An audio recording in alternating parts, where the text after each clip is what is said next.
Hello, scholars of 81st Street School. I am Supervisor Cullen, and I'm going to share with you guys one of my favorite Dr. Seuss books. The name of the book is And to Think I Saw It on Mulberry Street, and it's just a great story about a little kid who tends to exaggerate some of what he sees on his walk home from school. So I think you guys will enjoy it. Just a little bit of background on me. I'm from the area. I actually learned how to ride my bike right outside your guys' school. My dad taught me there. And yeah, I love what you guys are doing there, and I hope you really enjoy the story. Thanks a lot. And to Think I Saw It on Mulberry Street by Dr. Seuss.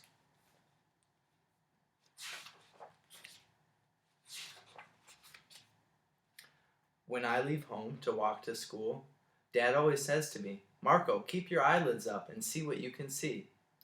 But when I tell him where I've been and what I think I've seen, he looks at me and sternly says, "Your eyesight's much too keen. Stop telling me such outlandish tales. Stop turning minnows into whales. Now what can I say when I get home today?"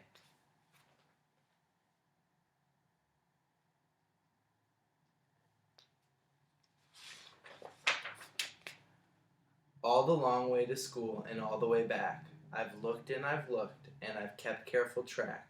But all that I've noticed except my own feet was a horse and a wagon on Mulberry Street.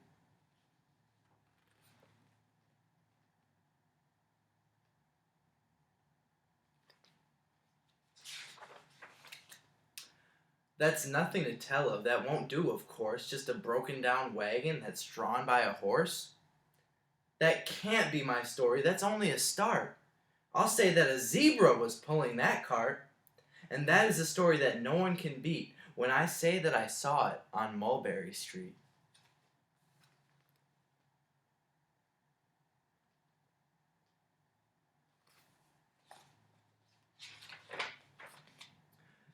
Yes, the zebra is fine, but I think it's a shame. Such a marvelous beast with a cart that's so tame. The story would really be better to hear if the driver I saw were a charioteer. A gold and blue chariot something to meet, rumbling like thunder down Mulberry Street.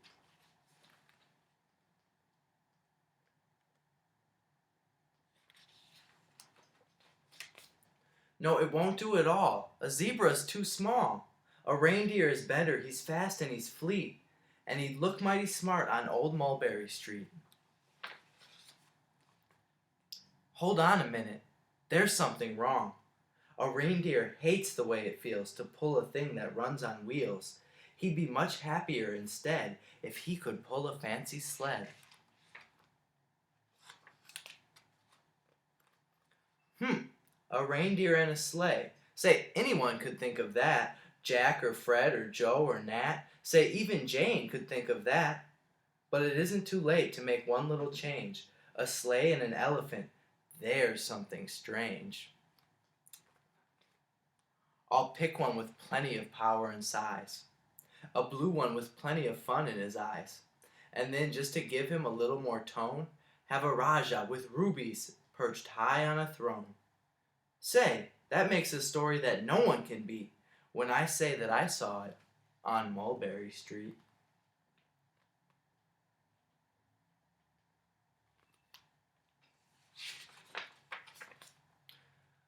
But now I don't know. It still doesn't seem right. An elephant pulling a thing that's so light would whip it around in the air like a kite. But he looks simply grand with a great big brass band. A band that's so good should have someone to hear it, but it's going so fast that it's hard to keep near it. I'll put on a trailer. I know they won't mind if a man sits and listens while hitched on behind. But now is it fair? Is it fair what I've done? I'll bet those wagons weigh more than a ton. That's really too heavy a load for one. That's really too heavy a load for one beast. I'll give him some helpers. He needs two at least.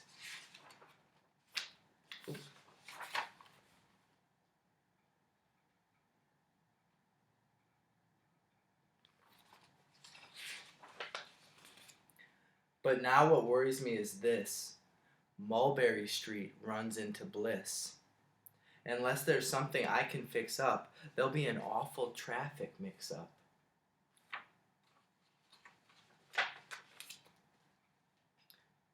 It takes police to do the trick, to guide them through where traffic's thick. It takes police to do the trick. They'll never crash now. They'll race at top speed with Sergeant Mulvaney himself in the lead.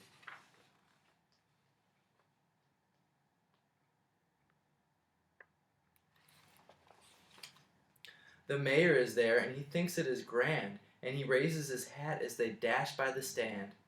The mayor is there and the aldermen too, all waving big banners of red, white, and blue. And that is a story that no one can beat when I say that I saw it on Mulberry Street. With a roar of its motor, an airplane appears and dumps out confetti while everyone cheers. And that makes the story that's really not bad, but it still could be better. Suppose that I add a Chinese man who eats with sticks, a big magician doing tricks, a 10-foot beard that needs a comb, no time for more, I'm almost home. I swung round the corner and dashed through the gate. I ran up the steps and I felt simply great. For I had a story that no one could beat, and to think that I saw it on Mulberry Street. But Dad said quite calmly, "Just draw up your stool and tell me the sights on the way home from school." There was so much to tell, I just couldn't begin. Dad looked at me sharply and pulled at his chin. He frowned at me sternly from there in his seat. Was there nothing to look at? No people to greet? Did nothing excite you or make your heart beat? Nothing, I said, growing red as a beet, but a plain horse and wagon on Mulberry Street. Thanks so much for having me, 81st Street School. I hope you guys enjoyed this book as much as I do, and as much as I did when I was a kid. If you guys need anything else from me, please don't hesitate to call the office. Good luck with your reading day. Thanks a lot. Bye.